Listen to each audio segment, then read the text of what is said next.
2 வழக்கோட முகாந்திரமும் ஒரே குற்றம் தான். ஸோ இந்த வழக்குக்கு மட்டும் நிறைய தண்டனை. இதுல வந்து அப்படி இருக்கிற பட்சத்துல இந்த கேஸ் வந்து இந்த லெவல்ல ஸ்ட்ராங்கா இருந்த ஒரு வழக்கு வந்து உடையறதுக்கான காரணம் இல்ல இவங்க பண்ணிருக்காங்க அப்படின்னு கோர்ட்டுக்கு தெரியுது. வீட்டுல வந்து கொலை பண்ணும்போது அவங்க அப்பா வந்து இதுல வந்து சிசிடிவி ஃபுட்டேஜ் ரெக்கார்ட் ஆயிருக்கு, பார்த்த ஐ விட்னஸ் ரெக்கார்ட் ஆயிருக்கு. ஜெயிலுக்குள்ள தன்னோட ஒரு பழக்கமா எதை வச்சிருக்காங்க, ஸ்பெர்ம் கவுண்ட்ஸ், இது எல்லாமே வந்து ஆய்வுக்கு உட்பட்டு தான் கோர்ட்டு தெளிவா ஒரு விஷயத்த சொல்லிட்டாங்க. இவன் இந்த குற்றத்தை பண்ணலன்னா நாங்க சொல்லல. உள்ள பேசப்பட்ட சாட்சிகளே மெயின் ரோல் பிளே பண்றது யாருன்னா,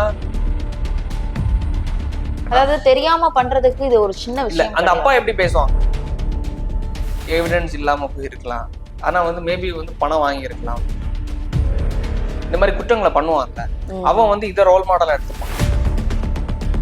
உள்ள வந்து கொலை முயற்சி பண்ணணும்னு கேட்டா அதுக்கான ப்ரூஃபை கொடுக்கு. ஸோ அதுக்கான ப்ரூஃப் அவங்களால சப்மிட் பண்ண முடியாது. இந்த 2 வழக்குகளோட இதை பாருங்களேன். அரசாங்கம் அதில் இன்வால்வ் ஆயிருக்காங்க. இன்னொரு வழக்குல வந்து என்னை வந்து இந்த அளவுக்கு டபுள் சென்டென்ஸ் ட்ரிபிள் சென்டென்ஸ்க்கு என்ன உள்ள தள்ளியிருக்கீங்க. ஆனா இன்னொரு வழக்கு நான் வந்து ரோல் மாடலா காணிச்சு அந்த வழக்கை எடுத்து நான் என்ன பண்ணியிருக்கேன், அததான் உட்காந்து உள்ள உட்காந்து படிச்சிருக்காரு. இந்த மாதிரி உதாரணம் எடுக்க எடுக்க தவறுகள் அதிகமாகுதே தவிர தவறுகள் குறைதா அப்படி lower court, section court, high court, supreme கோர்ட்டுன்னு போய் உடைக்கும் போது அவனுக்கு எவ்வளவு நேரம் ஆகும்? சாதா பாமர மக்கள் அஜித்குமார் ஆகிற மாதிரி சிக்கிட்டான்னு வைங்களேன், கொண்டுருவாங்க. ஃபுட்டேஜ் எடுக்குங்க, அதை தாண்டி வந்து எவிடன்ஸ் எடுங்க, அதை தாண்டி வந்து அத்துமீறதுக்கான ஓவர் வந்து எவிடன்ஸ் எடுக்குன்னு கேட்கும்போது வழக்கு பேபான்னு முடிச்சு.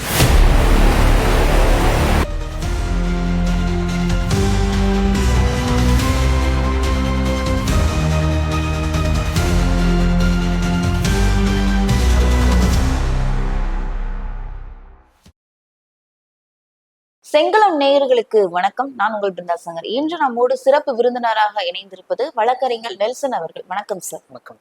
எப்படி இருக்கீங்க? தஸ்வந்துடைய மரண தண்டனை வந்து ரத்து பண்ணியிருக்காங்க. 2017 வந்து 6 வயது சிறுமிய பாலியல் துன்புறுத்தல் செய்து கொலை செய்த வழக்குல கைதான தஸ்வந்த மரண தண்டனைக்கு வந்து விதிக்கப்பட்டிருந்தது. இப்போ அந்த மரண தண்டனையை வந்து ரத்து செஞ்சிருக்காங்க. அந்த குழந்தையை மட்டும் கொண்டது இல்லாம அவருடைய அம்மாவையும் அவர் கொலை செய்திருக்காரு. இது மிகப்பெரிய ஒரு விஷயமா தமிழ்நாடு முழுக்க வந்து பேசக்கூடிய ஒரு விஷயமா இருந்தது. இப்போ இந்த மரண தண்டனையை விடுவித்தது மட்டும் இல்லாம இவரை வந்து விடுதலை செய்யவும் உச்சநீதிமன்றம் வந்து தீர்ப்பளிச்சிருக்கு. இதை நீங்க எப்படி பாக்குறீங்க? என்ன நடந்திருக்கு இந்த வழக்குல? இல்லை, ஆக்சுவலாக என்னன்னா, தஷ்வந்த் அவரோட அந்த வழக்கு வந்து 2017 ஜனவரி 6ஆம் தேதி நினைக்கிறேன் இந்த சம்பவம் நடக்குது. ஆக்சுவலாக வந்து அதுல இருந்து அடுத்த அந்த டிசம்பர் மாதம் தான் அவங்க அம்மாவை வந்து கண்டிஷன் பெயிலில் வெளில வரும்போது கொலை பண்ணுறான். ஆக்சுவலாக தஷ்வந்த் வந்து ஜனவரி மாதம் அந்த 6ஆம் தேதி வந்து அந்த குழந்தை வந்து அதுக்கு முந்தின ஒரு நாள் வந்து காணாமல் போயிடுச்சு. ஆக்சுவலாக இவன் எப்படி வந்து அந்த குழந்தைய வந்து கவர்றான்னா, லைக் சின்னதாக அந்த கேஸோட ஃபேக்ட்ஸை சொல்லிட்டு அப்படி உள்ள போயிடலாம். எப்படி கவர்றாங்கன்னா, அந்த சின்ன குழந்தைங்களுக்கு நாய்க்குட்டி இந்த மாதிரி ஏதாச்சும் பெட்ஸ் இருந்துச்சுன்னா பிடிக்கும்ல. அந்த மாதிரி வந்து தான் கிட்டே இருந்த ஒரு பெட்டு மூலமா அந்த குழந்தைய வந்து விளையாண்டு மிஸ்யூஸ் பண்ணிட்டான். ஒரு வாரமா அந்த குழந்தைய காணல. லைக் வந்து ஒரு சப்ஸ்டன்ஸ் யூஸ் பண்ணி, கெரோசினோ ஏதோ ஒரு சப்ஸ்டன்ஸ் யூஸ் பண்ணி எரிச்சிட்டான். ஐ மீன் வந்து அந்த குழந்தைய அத்துமீறி பாலியல் ரீதியான வன்கொடுமை பண்ணி எரிச்சு கொன்னுட்டான் பக்கத்துல ஒரு இடத்துல. அது வந்து என்ன ஆயிடுச்சு, ஒரு நாளுக்கு அப்புறம் கண்டுபிடிக்கிறாங்க. இதுல வந்து சிசிடிவி ஃபுட்டேஜ் ரெக்கார்ட் ஆயிருக்கு, பார்த்த ஐ விட்னஸ் ரெக்கார்ட் ஆயிருக்கு. போலீஸ் விட்னஸ் எடுத்து தான் இவனை வந்து ஆயுள் தண்டனை கொடுத்து சென்டென்ஸ் கொடுக்குறாங்க. கொடுத்ததுக்கு அப்புறமா கண்டிஷன் பெயில்ல எப்போனா டிசம்பர் மாதம் வெளில வரும். அதே 2017 மாதம். அந்த டைம்ல வெளில வரும்போது தான் அவங்க அம்மா வந்து கொலை பண்ணிட்டு மும்பைக்கு தப்பிச்சு போயிடுறான். மும்பைக்கு தப்பிச்சு போனதுக்கு அப்புறமா அங்கேயிருந்து திருப்பி பிடிக்கிறாங்க, திருப்பி ஜெயிலேருந்து தப்பிக்கிறான், திருப்பியும் மறுபடியும் பிடிச்சி ஜெயில உள்ள வைக்கிறாங்க. தஷ்வந்த் வந்து நான் கேள்விப்பட்ட விதத்துல வந்து ஜெயிலுக்குள்ள தன்னோட ஒரு பழக்கமா எதை வச்சிருக்காங்கன்னா, ஜெயில உங்களுக்கு தெரியும் ஆப்வியஸா உங்களுக்கு பெரிய ஒரு என்டர்டைன்மெண்ட் இருக்காது. புக்ஸ், லைப்ரரிஸ் இருக்கும். அதை யூட்டிலைஸ் பண்ணிக்கலாம், ஏதாச்சும் வேலைகள் இருக்கும். ஸோ வந்து உள்ள முக்கியமா லா புக்ஸை வந்து ரொம்ப விரும்பி படிப்பான் அப்படின்னு சொல்லிட்டு அதை வந்து நம்ம தூக்கி பேசுறது கிடையாது. தன்னை வந்து காப்பாத்திக்கிறதுக்காக வந்து, அதாவது ஆயுள் தண்டனை இல்லை, நம்ம இத்தனை வருஷம் வாழ்க்கை பூரா உள்ள கழிக்கிறதுக்கு ஒருத்தன் வந்து கண்டிப்பா சட்டத்துல இருக்கிற ஓட்டைகள் வந்து கண்டுபிடிக்கிறது. ஸோ அதுல வந்து அதுல உள்ள லூப் ஹோல்ஸை வந்து தலைவன் கண்டுபிடிச்சிருக்கான். அது என்ன இருக்குன்னா, கரெக்டா இந்த வாட்டி என்ன பண்ணிட்டாங்க, அந்த குழந்தைக்கு பிளட் டெஸ்ட் எடுக்கும் போதும் சரி, இவனோட லைக் வந்து உடச்சு பேசணும், இந்த ஸ்பெர்ம் கவுண்ட்ஸ் இது எல்லாமே வந்து ஆய்வுக்கு உட்பட்டு தான் இவன் தான் இந்த குற்றவாளிங்கிறது வந்து ஃபைனலைஸ் பண்ணாங்க காவல்துறை. அதை தாண்டி வந்து பார்த்த ஐ விட்னஸ் சிசிடிவி ஃபுட்டேஜ் எல்லாத்தையும் வச்சுதான் இவனை வந்து ப்ரொசீட் பண்ணாங்க. ஆனா அதெல்லாம் சரியா இல்ல அப்படின்னு சொல்லிட்டு உச்ச நீதிமன்றத்துல நான் சொன்னது 2017. 17. அதுக்கடுத்து கிட்டத்தட்ட இப்போ ஒரு 7-8 ஆண்டுகள் ஆயிடுச்சுல்ல. இப்போ என்ன ஆயிடுச்சுன்னா, பார்த்த ஐ விட்னஸும் இது வந்து எனக்கு கரெக்டா ஞாபகம் இல்லை, இப்போ நான் தான் பார்த்திருக்கேன் அப்படின்னா நான் வந்து திருப்பி அதை பேக் அடிக்கிறேன், நான் வந்து சொன்ன இது நான் அந்த டைம் தெரியாம சொல்லிட்டேன் அப்படிங்கிற சொல்லும்போது என்ன பண்ண முடியும்? ஸோ அது ஒரு இது பண்ணிட்டாங்க. அதுக்கப்புறம் வந்து ரெக்கார்டிங் மெடிக்கல் எவிடன்ஸ் முதல் எல்லாமே வந்து சப்மிட் பண்ணது யாருன்னா போலீஸ். ஆக்சுவலாக ஒரு போலீஸ் நினைச்சாங்கன்னா ஒரு கேஸோட ஒட்டுமொத்த தன்மையும் மாற்ற முடியும். நான் வந்து 307 பண்ணனா, இல்லை ஒரு மர்டர் பண்ணனா, இல்லை கொலை முயற்சி பண்ணனா அப்படிங்கிறது எல்லாத்தையும் அவங்க நினைச்சாங்கன்னா மாற்ற முடியும். இப்போ இந்த திருமணன் அவர்களை வந்து ஒரு கேஸ் நடந்துச்சு. அதாவது ராஜீவ்காந்தின்னு ஒரு வழக்கறிஞரை வந்து இவங்க வந்து கொலை முயற்சி பண்ற அளவுக்கு அடிச்சு பார் கவுன்சிலுக்குள்ள வரை கொண்டு போனாங்க. இன்னைக்கு வரைக்கும் அவங்க மேல வழக்கு போட்டாங்களா? திருமாவளவன் அவர்கள் கட்சிக்காரங்க மேலேயோ, திருமாவளவன் அவர்கள் வேடிக்கை பார்த்த அவர்கள் மேலேயோ வழக்கு போட்டாங்களா கேட்டா போடல. அப்போ என்னன்னா போலீஸ் நினைச்சா ஒரு வழக்க போட்டு அந்த ஒட்டுமொத்த கட்சிக்காரங்களையும் திருமாவளவர்களையும் உள்ள தள்ளி அவரை வந்து வர்ற எலெக்ஷன் நிக்க முடியாது, கண்டஸ்ட் பண்ண முடியாத அளவுக்கு அவங்களால பண்ண முடியும். ஆனா வந்து அவங்க பண்ணல. ஆனா இந்த வழக்குல வந்து என்ன ஆயிடுச்சு, லாஸ்ட்ல வந்து தடயங்கள் இன்றி போதிய ஆதாரங்கள் இல்லாம என்ன பண்ணிட்டாங்க, கோர்ட்டு தெளிவா ஒரு விஷயத்த சொல்லிட்டாங்க. இவன் இந்த குற்றத்தை பண்ணலாம் நாங்க சொல்லல, இவன் பண்ணியிருக்கான். ஆனா வந்து இவ்வளவு பெரிய ஒரு தண்டனை கொடுக்கல. இவங்க பண்ணிருக்காங்க அப்படின்னு கோர்ட்டுக்கு தெரியுது, அதாவது உச்ச நீதிமன்றத்திற்கு தெரியுது. அப்ப ஏன் தண்டனை கொடுக்காம இருக்காங்க? சரி, அவங்களுடைய அம்மாவை கொலை செய்தாங்கல்ல, அதற்குனாலும் அவருக்கு தண்டனை கொடுத்துருக்கல. ஆக்சுவலா என்னன்னா சுத்தியால அடிச்சு அவங்க அம்மா வந்து கொலை பண்றான். கொலை பண்ணதுக்கு அப்புறமா இது எல்லாத்தையும் உங்களுக்கு விட்னஸ் எடுக்கிறது என்ன? இப்போ நான் எக்ஸாம்பிளுக்கு நான் இங்க ஒரு கொலை நடந்துச்சு, நான் ஒரு கொலை பண்ணிட்டேன்னு வைங்களேன். அந்த கொலையை வந்து இந்த ரூமுக்குள்ள நடக்குதுன்னா அதை பார்த்த நபர் யாரா இருப்பீங்கன்னா நீங்க இருப்பீங்க. சிசிடிவி ஃபுட்டேஜ் நம்ம ரூமுக்குள்ள இருக்காது, ஆப்வியஸா நிறைய வீடுகள்ல உள்ள வச்சிருக்க மாட்டாங்க. ஸோ வீட்டுல வந்து கொலை பண்ணும்போது அவங்க அப்பா வந்து அவரே பல்ட்டி அடிக்கிறாரு இல்ல அப்படிங்கிற மாதிரி பையனுக்கு சாதகமா கடைசியில வந்து பல்ட்டி அடிக்கிறாரு. ஸோ அப்படி இருக்கிற பட்சத்துல உள்ள பேசப்பட்ட சாட்சிகளே டக்குன்னு பல்ட்டி அடிக்கும் போது அவங்க அம்மாவோட வழக்கு வந்து வீக் ஆகுது கம்ப்ளீட்டா. ஸோ வந்து நான் சுத்தியால அடிச்சு கொண்டனா இல்லை அவங்க கீழே விழுந்து இறந்தாங்களா? இப்போ நீங்க வந்து போலீஸ் ஸ்டேஷன்ல எல்லாம் நீங்க வழக்குகளை பார்த்துருப்பீங்க. பாத்ரூம்ல வலிக்கு விழுந்து முட்டி உடஞ்சிருச்சு, கால் உடஞ்சிருச்சு, கை உடஞ்சிருச்சு. காரணம் என்னன்னா பாத்ரூமுக்குள்ள சிசிடிவி ஃபுட்டேஜ் இருக்காது. ஸோ இல்லாத காரணத்தினால அவன் பாத்ரூம்ல வலிக்கு விழுந்தானா இல்லை வந்து இவங்க லத்தியால அடிச்சு கை காலை உடைச்சாங்களான்றது தெரியாது. ஸோ அப்போ ஆனா வந்து அடிப்பட்டவன் மெடிக்கல் டெஸ்ட்டுக்கு இந்த அளவுக்கு போக மாட்டான். காரணம் பாமர மக்கள் தான் இந்த அளவுக்கு அடிப்பாங்க. இந்த மாதிரி கட்சிக்காரங்கள் எல்லாம் இந்த மாதிரி போட்டு தலைவர்கள் எல்லாம் இப்படி அடிக்க மாட்டாங்க. ஏன்னா அவன் வந்து போலீஸுக்கு எதிராக வழக்க போட்டுருவான். ஸோ பாவப்பட்ட மக்கள் இந்த மாதிரி அடிச்சு இவங்க நினைக்கிற வழக்க போடும்போது இந்த மாதிரி பெரிய ஒரு ஹை ப்ரொஃபைலா பார்க்கப்படுற கேஸ்ல இவங்க அந்த டைம்ல ஒரு தடயம் கிடைக்குது. அந்த தடயம் வந்து இன்னைக்கு வந்து ஐ விட்னஸ் எல்லாமே பேக் அடிக்கிறாங்க, சிசிடிவி ஃபுட்டேஜ் வந்து என்கிரிப்ட் ஆகுது, எல்லாமே இதாகும்போது கடைசி என்ன ஆயிடுச்சுன்னா வழக்கு வந்து வீக் ஆயிரும். இப்போ அவங்க அம்மாவை கொண்டிருக்காங்க அப்படிங்கிறது உறுதி ஆயிடுச்சு. அது எப்போனா அந்த டைம்ல நீங்க பார்த்த சாட்சி நீங்க சொல்றீங்க. ஆனா அதுக்கு வந்து கிட்டத்தட்ட ஒரு 7-8 ஆண்டுகளா வந்து அவன் சிறையில இருந்திருக்கான். ஸோ அப்ப இருக்கிற பட்சத்துல இன்னைக்கு வந்து நீங்க என்ன சொல்றீங்கன்னா இல்ல விசாரிக்கும் போது இல்ல எனக்கு ஞாபகம் இல்லை, நான் கரெக்டா எனக்கு சரியா தரலன்னு சொல்றீங்க. சிசிடிவி ஃபுட்டேஜும் கரெக்டா சொல்லப்படல, அதுவும் என்கிரிப்ட் ஆகுது. திருப்பி வந்து அதுக்கு அடுத்தது இந்த அந்த குழந்தைங்க உடம்புல இருந்த இடத்த ஸ்பெர்ம் கவுண்டோ இல்லை வந்து பிளட் டெஸ்ட்டோ அதுவும் என்ன ஆயிடுச்சு, அது வந்து இவங்களுக்கு ப்ராப்பர் இன்வெஸ்டிகேஷன்ல நிரூபிக்கப்படலை அப்படிங்கிற மாதிரி தடயங்கள் எதுவுமே அந்த அளவுக்கு இல்லைன்னு கோர்ட்டு வந்து புரிஞ்சதுக்கு அப்புறமா இவன் பண்ணியிருக்கான். ஆனா வந்து தடயங்கள் போதிய ஆவணங்கள் இல்லை அப்படிங்கறதுனால இன்னைக்குதான் என்ன பண்ணிருக்காங்க, கோர்ட் ப்ரொசீடிங்ஸ் எல்லாம் பண்ணி விடுவிச்சிருக்காங்க. ஸோ அப்படி இருக்கிற பட்சத்துல இதுல வந்து மெயின் ரோல் பிளே பண்றது யாருன்னா சாட்சி சொன்னவங்களும் போலீஸும் தான். எதனால பேக் வாங்குறாங்க சாட்சியர்?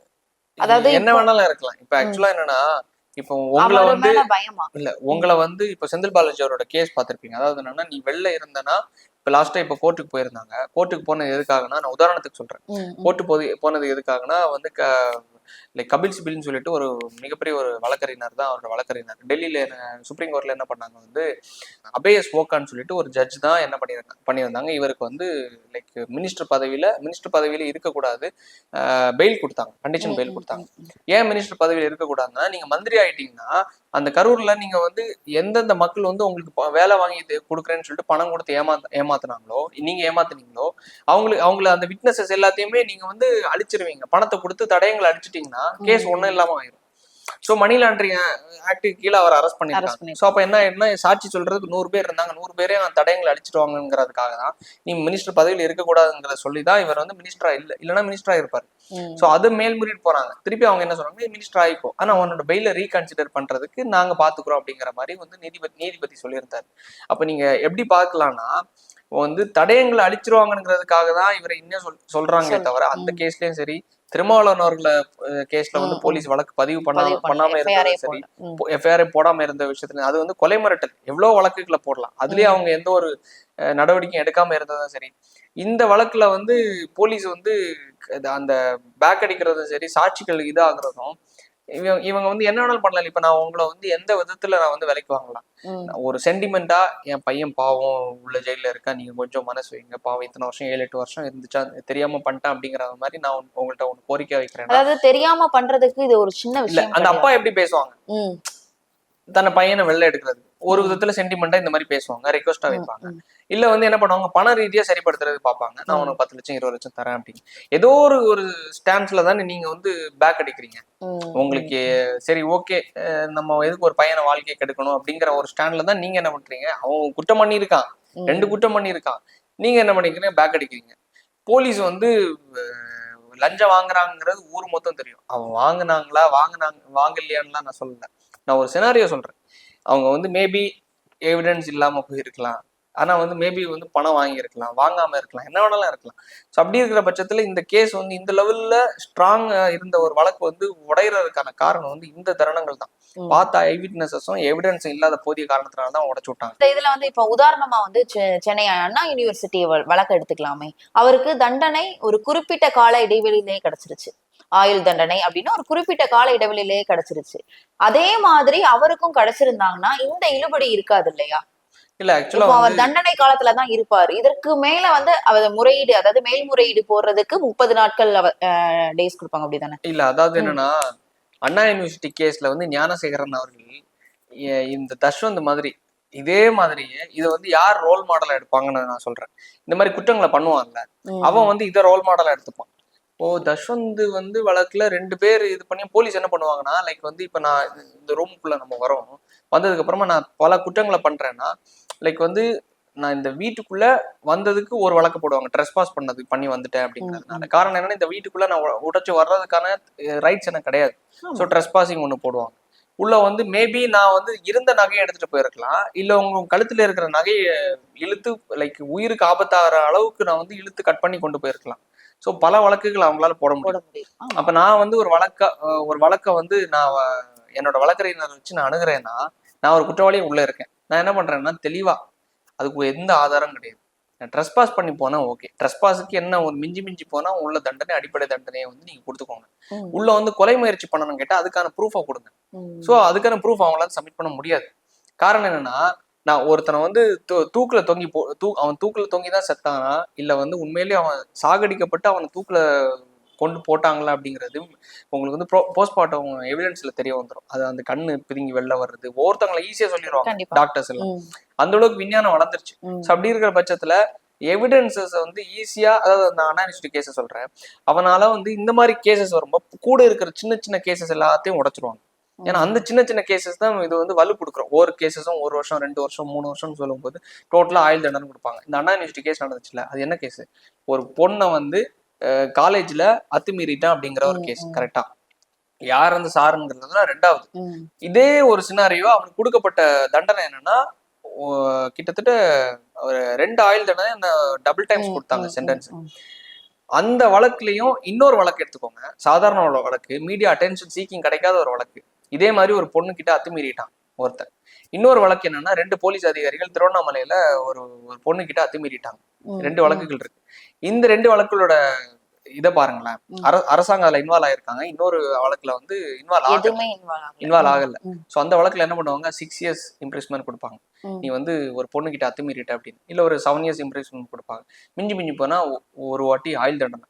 அது வந்து கருணையின் அடிப்படையில, இல்ல ஒரு கொஞ்சம் மனிதாபிதாபத்தின் அடிப்படையில ஏதாவது காந்தி ஜெயந்திக்கோ இது மாதிரி வரும்போது ரிலீஸ் பண்ணி விடுவாங்க. அது வந்து ஒன்ஸ் இன் எ ப்ளூ தான், ஏதாவது ஒரு வாட்டி நடக்குது.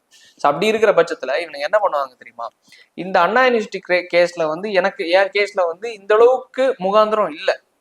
நீங்க நிறைய வழக்குகளை உள்ள போட்டு என்னை வந்து இந்த அளவுக்கு டபுள் சென்டென்ஸ் ட்ரிபிள் சென்டென்ஸ்க்கு என்ன உள்ள தள்ளியிருக்கீங்க. ஆனா இன்னொரு வழக்கை நான் வந்து ரோல் மாடலா காணிச்சு அந்த வழக்கை எடுத்து நான் என்ன பண்ணிடுவேன், இந்த வழக்குல வந்து இதே குற்றம் தான், ஆனா இதுக்கு வந்து இத்தனை ஆண்டு காலம் தான் கொடுத்துருக்கோங்க. அததான் உட்காந்து உள்ள உட்காந்து படிச்சிருக்காரு. அதாவது என்னன்னா ரொம்ப சிம்பிள். 2 வழக்கு எடுத்துக்கோங்க, 2 வழக்கோட முகாந்திரமும் ஒரே குற்றம் தான். சோ இந்த வழக்குக்கு மட்டும் நிறைய தண்டனை, இதுல வந்து கம்மியான தண்டனை. அப்ப இந்த வழக்கறிஞர் இவன் வந்து படிச்சு என்ன பண்ணிட்டான், இந்த வழக்குல என்னென்ன விஷயங்கள் இருக்கோ அதை எடுத்து அவன் வந்து இம்ப்ளிமெண்ட் பண்ணிட்டான். இம்ப்ளிமெண்ட் பண்ணி வெளில இருந்து அவங்க வழக்கறிஞர் மூலமாவோ அப்பா மூலமாவோ இல்ல போலீஸ் அதிகாரிகள் மூலமாவோ ஏதோ ஒரு விதத்துல அந்த வழக்கு உடைச்சிட்டாங்க. ஸோ அப்படி உடைச்ச காரணத்தினாலதான் ஈஸியா வெளில வந்துட்டான். இதை வச்சு நாளைக்கு என்ன பண்ணுவாங்க தெரியுமா, இதே மாதிரி இன்னொரு தப்பு பண்ணிட்டு உள்ள இருப்பான்ல, அவன் இதை ரோல் மாடல் எடுத்து அவன் ப்ரொசீட் பண்ணுவான். காரணம் என்ன ஆகும்னா, அப்போ ஜட்ஜ் வந்து இந்த வழக்குல ஜட்ஜ்மெண்ட் கொடுத்தவரும் ஜட்ஜ் தான். அப்ப அவரும் அந்த அந்த அந்த வழக்கை வந்து கன்சென்ட் எடுத்துதான் ஆகணும், வேற வழி இல்லை. இதுதான் ப்ரொசீடிங்ஸ். ஸோ நீங்க வந்து நான் வந்து ஒரு இது ஒரு லேண்ட்மார்க் ஜட்ஜ். கண்டிப்பா இந்த மாதிரி உதாரணம் எடுக்க எடுக்க தவறுகள் அதிகமாகுதே தவிர தவறுகள் குறையுதா அப்படின்னா குறையல. இதான் சட்டத்துல இருக்கிற ஓட்டைகள். அது லூப் ஹோல்ஸ் வந்து அடைக்கிறாங்கன்னு அதை யாரால முடியும்? சட்டத்துல இருக்கக்கூடிய ஓட்டைகளை அரசாங்கத்தால தான் முடியும். அரசாங்கம் ஏன் அதுக்கு உண்டான முன் ஏற்பாடுகளை செய்ய மாட்டேங்குது? இப்போ ஒவ்வொரு வாட்டி இப்போ அண்ணா யூனிவர்சிட்டி பிரச்சனை நடக்கும்போது ஒரு சிறப்பு ஒரு ஒரு சட்டத்தை வந்து இயக்குனாங்க, என்னன்னா தமிழ்நாடு சட்டமன்றத்துல. ஸோ இது மாதிரி ஒவ்வொரு பிரச்சனைகள் வரும்போது சின்ன சின்ன ஏதாவது சட்டங்களை வந்து ஒவ்வொரு சட்டங்களா ஏற்றி கொண்டு வராங்க. இப்போ வந்து இதுக்கு முன்னாடி வந்து லிவிங் ரிலேஷன்ஷிப்ல இருந்தா தப்பு, இன்னொருத்த மனைவியை வந்து லைக் டைவர்ஸ் வாங்குறதுக்கு முன்னாடியோ வாங்கினதுக்கு அப்புறமாவோ நம்ம வந்து அஃபேர்ல இருந்தா தப்பு. இப்போ வந்து எல்லாத்தையும் லீகல் ஆகிட்டாங்க. ஒவ்வொரு இதையா அது மேபி அது பாசிட்டிவா நெகட்டிவாங்கிறது உள்ள நம்ம போக வேணாம். ஒவ்வொன்னா பரிணாம வளர்ச்சி மாதிரி அவன் வந்து அப்டேட் பண்ணிட்டு வரான். ஸோ அப்படி இருக்கிற பட்சத்துல வழக்குகளை ஒவ்வொன்றா மோல்டு பண்ணி கொண்டு வரணும். அது வந்து இந்த மாதிரிப்பட்ட வழக்குகளை வந்து இந்த ஓட்டைகளை அடைச்சாங்கன்னா பல குற்றங்கள் தவிர்க்கப்படலாம். ஆனா வந்து கண்டிப்பா இதை இன்னொருத்தன் வந்து ரோல் மாடலா எடுத்து இந்த வழக்கு வச்சு கண்டிப்பா பேசுவோம், அந்த வழக்கு உடையும். ஆனா இந்த வழக்கு வந்து என்ன ஆகும்னா, எல்லாராலையும் பேசப்பட்ட ஒரு காரணத்தினால மட்டும் இந்த வழக்கு இந்த அளவுக்கு பேசியிருக்காங்க. இன்னொரு வழக்கு உடையும் போது யாருக்கும் தெரியாது. ஆமா, இவன் கண்டுபிடிக்கிறான், அத இவன் உடைச்சிட்டான். இவன் உடைச்சனால இன்னைக்கு நம்ம உட்காந்து பேசிட்டு இருக்கோமா, இவன் உடைச்சனால இந்த வழக்கு பற்றி இன்னைக்கு நம்ம டிஸ்கஸ் பண்ணிட்டு இருக்கோம். ஊர்ல எவனோ ஒருத்தன் தெரியாதவன் தஷ்வந்த் போரூர்ல நடந்துச்சுங்கிறதுனால நியூஸ் எல்லாமே அட்டென்ஷன் கிடைச்சிருச்சு. எவனே தெரியாதவன் அவன் என்ன பண்ணிடுவான், சைலண்டா அவனோட அட்வொகேட்டை வச்சு நீட்டா நான் ஆல்ரெடி 7 years உள்ள இருந்துட்டேன், 8 years உள்ள இருந்துட்டேன், ஸோ முகாந்திரம் இல்லாம இத்தனை வழக்குகளை போட்டிருக்காங்கன்னு ஒவ்வொன்றா உடைக்கும் போது, அப்பீல் போய் lower court, section court, high court, supreme கோர்ட்டுன்னு போய் உடைக்கும் போது அவனுக்கு எவ்வளவு நேரம் ஆகும்? நம்ம யாருக்கு தெரியும் இப்படி ஒரு வழக்கு உடஞ்சிருக்குங்கிறது? ஞானசேகரன் வழக்குல வந்து அவன் இதே மாதிரி மேல்முறையீடு போய் அவனுக்கு அந்த காலகட்டத்துக்கு அப்புறமா அவனு மேல்முறையீடு போறதுக்கான அவனுக்கு வந்து ரைட்ஸ் இருக்கு. அந்த மேல்முறையீடு போனதுக்கு அப்புறமா இவன் வந்து அத்துமீறதுக்கான சரி சிசிடிவி ஃபுட்டேஜ் எடுங்க. ஏன்னா இவ்வளவு ப்ரெஷரின் அடிப்படையில டிஎம்கே கவர்மெண்ட்டுக்கு மேல ஒரு கெட்ட பேர் வருன்னு ஒரு காரணத்தினால்தான் ஞானசேகரன் அவர்களை வந்து சீக்கிரமா அரெஸ்ட் பண்ணாங்க. ஸோ ஆட்டோமேட்டிக்கா அவங்க வந்து ப்ரொசீட் பண்ணும்போது சரி பண்ணதுக்கான ஃபுட்டேஜ் எடுங்க. ஃபுட்டேஜ் எடுக்கும்போது சின்ன சின்ன ஃபுட்டேஜஸ் அவங்க கொடுக்குறாங்க. ஸோ ஃபுட்டேஜ் எடுங்க, அதை தாண்டி வந்து எவிடன்ஸ் எடுங்க, அதை தாண்டி வந்து அத்துமீறதுக்கான ஒவ்வொரு வந்து எவிடன்ஸ் எடுங்கன்னு கேட்கும்போது வழக்கு பேபான்னு முடிச்சு நிற்கும். ஸோ அப்படி இருக்கிற பட்சத்துல ஈஸியா உடைச்சிருவாங்க. அவன் உடைக்கும் போது அதை பார்த்து இன்னொருத்தன் உடைப்பான். கண்டிப்பா இப்ப இந்த நேரத்துல வந்து உடனே தண்டனை கொடுத்திருந்தா இந்த பிரச்சனை இருக்காது தானே. இப்ப அரபு நாடுகள் எல்லாம் பாத்தீங்க அப்படின்னா ஒரு குற்றம் செய்தாங்கன்னா குற்றம் செய்த அப்பவே இந்த கொஞ்சம் குறிப்பிட்ட கால இடைவெளியிலேயே அவங்களுக்கு தண்டனை கொடுக்குறாங்க இல்லையா? அந்த மாதிரி கடுமையான தண்டனைகளை வந்து கொண்டு வந்தாங்கன்னா இந்த மாதிரியான குற்றங்கள் நடக்காம இருக்கும்ல. இல்ல அது ஒருவேளை வந்து 100ல ஒருத்தருக்கு அது வந்து ஃபேர்னஸ் இல்லாம போயிருச்சுன்னா என்ன ஆகும்? இப்போ ஆக்சுவலா இப்போ ஒரு முதியோர் ஒரு வழக்கு ஒன்று பார்த்துருந்தேன். அதாவது எப்படின்னா, ஒரு ஸ்கூல்ல பேராசிரியர் நினைக்கிறேன், அங்க இருக்கிற பிள்ளைங்க வந்து என்ன பண்ணிருக்காங்க, பல ஆண்டுகளுக்கு முன்னாடி தன்னை ஏதோ திட்டுனாரு அதட்டிட்டாருன்னு ஒரு காரணத்தினால பொய்யா ஒரு பாலியல் வழக்கை போட்டு அவரை உள்ள தள்ளினாங்க. கிட்டத்தட்ட 40-45 ஆண்டுகளுக்கு அப்புறமா இன்னைக்கு நிரூபிச்சு நான் ஒரு குற்றவாளி இல்லைன்னு நிரூபிச்சு வெளில வந்திருக்காரு, பேப்பர்ல போட்டாங்க. அன்னைக்கு நீங்க அரபு நாட்டுல வந்தது மாதிரி அவரை சுட்டு கொன்னு இல்ல வந்து வெட்டி கொன்னு இருந்தீங்கன்னா இல்ல விசாரிப்பாங்கல்ல, விசாரிக்காம எந்த ஒரு தண்டனையும் கொடுக்க மாட்டாங்க. இது இவன் தான் எரிச்சு கொன்னா அப்படின்றது தெரியும். ஒரு ஸ்டேஷன்ல நீங்க போனீங்கன்னா பிரியாரிட்டி ஈவன் விசாரிச்சதுக்கு அப்புறமா இன்வெஸ்டிகேஷன் நடக்குதோ நடக்கலையோ பிரியாரிட்டி யாருக்கு கொடுப்பாங்கன்னா லேடிஸ்க்கு. சோ அவங்களுக்கு தான் முக்கிய ப்ரியாரிட்டி கொடுப்பாங்க. சோ அதுதான் சட்டத்துல சொல்லப்பட்டிருக்கு. சரிங்க சார், நீங்க சொல்றது எனக்கு புரியுது. அதாவது ப்ரியாரிட்டி லேடிஸ் தான் கொடுப்பாங்க. இல்ல இது வந்து நான் வந்து உங்களை கையை பிடிச்சி இழுத்துட்டேன்னு நீங்க சொல்லிட்டீங்கன்னா ஈஸியா அந்த டைம்ல உள்ள எடுத்து வச்சிருவாங்க. என் பேர் இமேஜ் டேமேஜ் ஆகுது, பேப்பர் எல்லாம் போட்டுருவாங்க. சம்மந்தப்பட்ட இவர் வந்து கையை பிடிச்சி இழுத்துட்டாரு. ஆனா நான் அடுத்து இன்வெஸ்டிகேஷன் பண்ணி நீ வந்து ப்ரொசீட் பண்ணி அதுல நான் கையை பிடிச்சி இழுக்கல, உனக்கு அந்த எவிடன்ஸை காணி அப்படின்னு சொல்லிட்டு நான் கேட்கும்போது ப்ரூவ் பண்ணும்போது அப்பதான் நான் வந்து விடுவிக்கப்படுவேன். அந்த அந்த ஜட்மெண்ட் வரும்போது எனக்கு என்னன்னா என் பேர்ல வந்து கெட்ட பேர் தானே. அப்ப அந்த இந்த கட்டமைப்பு வந்து யாருக்கு சாதகமா இருக்கு? உங்களுக்கு சாதகமா இருக்கு. நான் வந்து உங்க மேல ஒரு வழக்கு கொடுக்குறேன். என்ன வந்து இத்தனை பொண்ணுங்க வந்து அபியூஸ் பண்ணிட்டாங்க, அவங்க வந்து லைக் வந்து ஹோமோசெக்சுவல்ஸ் இருக்காங்க, லெஸ்பியன்ஸ் இருக்காங்க, யாரெல்லாம் இருக்காங்க, என்ன வந்து இது பண்ணிட்டாங்க அப்படின்னு சொல்லும்போது அதை முக்கியத்துவம் கொடுப்பானா கேட்டா அவன் கொடுக்க மாட்டான். அதை நீங்க கொடுக்கும்போது கொடுப்பாங்க. அதுதான் இந்த கட்டமைப்பா இருக்கு. அதை வந்து மாத்தணும். மாத்துறது வந்து இது மாதிரி பல ஜட்மெண்ட்ஸ் வரும்போது மக்கள் எல்லாரும் பார்த்துட்டு இருக்காங்கல்ல, இவங்க நினைச்சாதான் அதை மாத்த முடியும். ஏன்னா சட்டம் மக்களுக்கானது. எண்ட் ஆஃப் த டே குற்றவாளிகளுக்கு கிடையாது. அதே தாண்டி நீங்க சொன்ன மாதிரி அரபு நாடுகள்ல கொடுக்குற ஜட்மெண்ட்ஸ் மாதிரி அவங்க ஈஸியா கொடுத்துட்டாங்கன்னா மேபி அதுல ஒரு 90 பேர் தண்டனைக்குள்ள படலாம். ஆனா ஒருத்தன் வந்து நிரபராதி தண்டிக்கப்பட்டாலும் அதுவும் பாவம் தானே, குற்றம் தானே. கண்டிப்பா நம்ம தவறே செய்யல, நான் உங்க கையை பிடிச்சி இழுத்துட்டேங்கிறதுக்காக முத நாளே என் கையை அங்க வெட்டின மாதிரி இங்க வெட்டிட்டாங்க. இல்ல நீங்க சொல்றது சரிதான், அது ஓகே கரெக்ட். இப்போ வந்து இவருதான் பண்ணாரு அப்படின்றது கோர்ட்டுக்கே தெரியும் நீங்க சொல்றீங்கல்ல, அப்போ அந்த இடத்துல தண்டனை கொடுக்க முடியல இல்ல. அப்ப அதாவது இப்ப தண்டனை கிட்டத்தட்ட அதுக்கான தண்டனை 7-8 years உள்ள இதா அது போதுமா? ஒரு 2 கொலை செய்திருக்கான் 6 வயது சிறுமி. இல்ல ஆக்சுவலா வந்து ஒரு ரேப் கேஸுக்கான தண்டனை எவ்வளவுன்னா 7 to 8 years கொடுப்பாங்க, இல்ல ஒரு 10 வருஷம் கொடுப்பாங்க. இன்னொரு கொலை வழக்கு இருக்கு, அவங்க அம்மாவை கொலை பண்ணிட்டாங்க அப்படின்னு. அப்ப அந்த கொலை வழக்குல வந்து முகாந்திரமே இல்லை. அப்ப இந்த வழக்கு கொண்டிருக்காங்க, அதற்கு உண்டான வழக்கும் பதிவு பண்ணிருப்பாங்க தானே. இல்ல அது பாலியல் துன்புறுத்தலுக்கு ஒரு கொலை கேஸுக்கு டோட்டலா தண்டனை என்ன? மினிமம் ஒரு 7 years கொடுப்பாங்க. ஒரு சில பட்சத்துல ஆயுள் தண்டனை கொடுப்பாங்க. அதிக பட்சத்துலதான் தூக்கு தண்டனை. அது வந்து இப்ப பெரிய லெவல்ல கொடுக்கறது கிடையாது. அப்ப இந்த வழக்குல வந்து 7 வருஷம்னா அவன் வந்து 2017 அரெஸ்ட் ஆனான். 17, 18, 19, 20, 21, 22, 23, 24, 25 கிட்டத்தட்ட அதே எங்கேயோ போயிடுச்சு. இந்த 8-9 வருஷம் அவன் உள்ள இருந்ததுக்கு அவன் என்ன பண்ணி எப்படி வாதாடுவாங்கன்னா, நீங்க கொடுத்த அவன் மேல வைக்கப்பட்ட அனைத்து குற்றச்சாட்டுகளுக்கும் போதிய வருடங்கள் வந்து ஜெயில அனுபவிச்சுட்டான். சோ அதை தாண்டி கொலை வழக்குக்கு இன்னும் நீங்க 5 வருஷம் போட்டிருக்கீங்க. அந்த கொலை வழக்குக்கு முகாந்திரம் இல்ல. அவங்க அப்பா பார்த்தாங்களா, அவங்க பார்த்தவங்க பேக் அடிச்சுட்டாங்க, எவிடன்ஸ் பார்த்தவங்க பேக் அடிச்சுட்டாங்க, யாருமே சொல்றதுக்கு முன் வரல. அப்ப எப்படி திருப்பியும் நீங்க உள்ள வைப்பீங்க? கோர்ட் தெளிவா சொல்லிட்டாங்க, மனசாட்சிப்படி அவன் வந்து ஜட்ஜ் வந்து அவர் ஒரு விஷயம் மென்ஷன் பண்ணியிருக்காரு. என்னன்னா கொலை குற்றம் செஞ்சிருக்கான், ஆனா வந்து ஆதாரங்கள் இல்லை. ஸோ அதனால என்னால பண்ண முடியாது. ஏன்னா லீகலா சட்டம் அதுதான் சொல்லப்படுது. ஸோ அப்படி இருக்கிற பட்சத்துல இது இன்னும் பல குற்றவாளிகள் வந்து உபயோகப்படுத்துறதுக்கான ஒரு இதுல போயிடும். ஆனா நீங்க அரபு நாடுகள் இருக்கிற சட்டங்களை மாதிரி உடனே எடுத்து இம்ப்ளிமெண்ட் பண்ணாங்கன்னா போலீஸ் வந்து எனக்கு மேல ஒரு குற்றத்தை இது பண்ணி, நான் சாதாரண ஒரு நபரா இருக்கேன், என் மேல ஒரு குற்றத்தை சொல்லி அந்த குற்றத்தை நிரூபிக்கிறேன் பேர்ல என்னை வந்து ஸ்டேஷன்ல போட்டு அடிக்கிறாங்க, ரிமாண்ட்ல போட்டு அடிக்கிறாங்க. அடிச்சு மேஜிஸ்ட்ரேட்டுக்கு முன்னாடி 24 hours முன்னாடி என்ன சப்மிட் பண்ணணும். சப்மிட் பண்ணி அவரோட கன்செர்ட்ல தான் என்ன ரிமாண்ட்ல எடுக்கணும். கஸ்டடியில எடுத்ததுக்கு அப்புறமா கஸ்டடியில எடுத்து இவங்க வந்து அடிச்சாங்களான்னு கேட்டா நான் நாளைக்கு வந்து பயந்து ஆமா இல்ல அடிக்கலன்னு சொல்லிட்டேன்னா திருப்பி அதுக்கப்புறம் அவர் வந்து கையெழுத்து போட்டு கொடுத்துருவாரு. நீதிமன்ற காவல்ல வந்து புழல்ல வந்து ஒரு 6 மாசம் வச்சுட்டாங்கன்னு வைங்களேன், எனக்கு பிரச்சனை இல்லை. நான் ஒருவேளை அடிச்சுட்டாங்க அப்படின்னு சொல்லிட்டேன், நான் உள்ள போய் அடிப்பாங்கன்னு உள்ள பயத்துல நான் சொல்ல மாட்டேன்ல.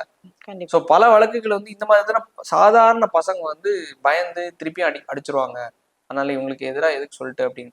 ஏன்னா வந்து நீங்க ஒருத்தர் அடிச்சுட்டாங்கன்னா நான் போலீஸ் அதிகாரிகள் வந்து இவர் தான் அடிச்சாருன்னு சொல்லும் போது கேள்வி எப்படி வரும்னா அந்த ஸ்டேஷனோட ஹெட் இன்ஸ்பெக்டர் கிட்ட கேள்வி கேட்பாங்க. அவர் தான் என்கொயரிக்கு உட்படுத்தப்படுவார். அந்த ஸ்டேஷன் மொத்தம் அடுத்ததான் என்கொயரி உட்படுத்தப்படும். ஜெயில என்ன இவர் அடிச்சுட்டாரு அப்படின்னு சொல்லும்போது ஜெயிலோட ஹெட் கான்ஸ்டபிள் கிட்ட என்கொயரி போகும். ஸோ அப்படி அது ஒரு பெரிய ப்ராசஸ். இதை யாரும் கொண்டு வருவாங்கன்னா, யார் இதை வந்து ப்ரொசீட் பண்ணுவாங்கன்னா அரசியல்வாதியும் வழக்கறிஞரும் ப்ரொசீட் பண்ணுவாங்க. அதனால இவங்க 2 பேரும் தொட மாட்டாங்க. அதனாலதான் போலீஸ் அதிகாரிகளுக்கும் இவங்க 2 பேருக்கும் ஆகாது. சாதா பாமர மக்கள் அஜித்குமார் அவர் மாதிரி சிக்கிட்டான்னு வைங்களேன் கொண்டுருவாங்க. அதுல சென்சேஷனா நம்ம அட்டி கடைசி இது மாதிரி. ஆனா அந்த கொண்டவங்களை அவங்க என்ன தண்டனை கொடுத்தாங்க? இங்க வந்து திருவண்ணாமலையில 2 போலீஸ் அதிகாரிகள் ஒரு பொம்பளை பிள்ளைய அத்துமீறாங்கல்ல, அந்த வழக்கு டிஸ்மிஸ் பண்ணாங்க. அதை தாண்டி வந்து என்ன அவங்களால ஒரு இம்ப்ரீஸ்மெண்ட்ல கொடுக்கறத தாண்டி என்ன அவங்களால பண்ண முடிஞ்சது? பாமர மக்களுக்கு ஒரு சட்டம், இவங்களுக்கு ஒரு சட்டம்னா அதுதான் நம்ம பேச வேண்டியது. கண்டிப்பா இப்போ சட்ட ரீதியா பார்க்கும்போது சட்டத்துல நிறைய ஓட்டைகள் இருக்கு அப்படின்ற நீங்க சொல்லக்கூடிய பல்வேறு விஷயங்கள் மூலியமா நம்மளால புரிய முடியுது. இதெல்லாம் மாத்தணும் அப்படின்னா அரசாங்கத்தாலதான் முடியும் அப்படின்றதும் நமக்கு தெரியுது. அரசாங்கம் மாத்துமா அப்படின்றது இப்ப பெரிய கேள்விக்குறியா இருக்கு. மாத்தும் அப்படின்னு நம்புவோம். சட்ட ரீதியா இருக்கக்கூடிய பல்வேறு விவரங்கள் எங்களோட பகிர்ந்தமைக்கு நன்றி.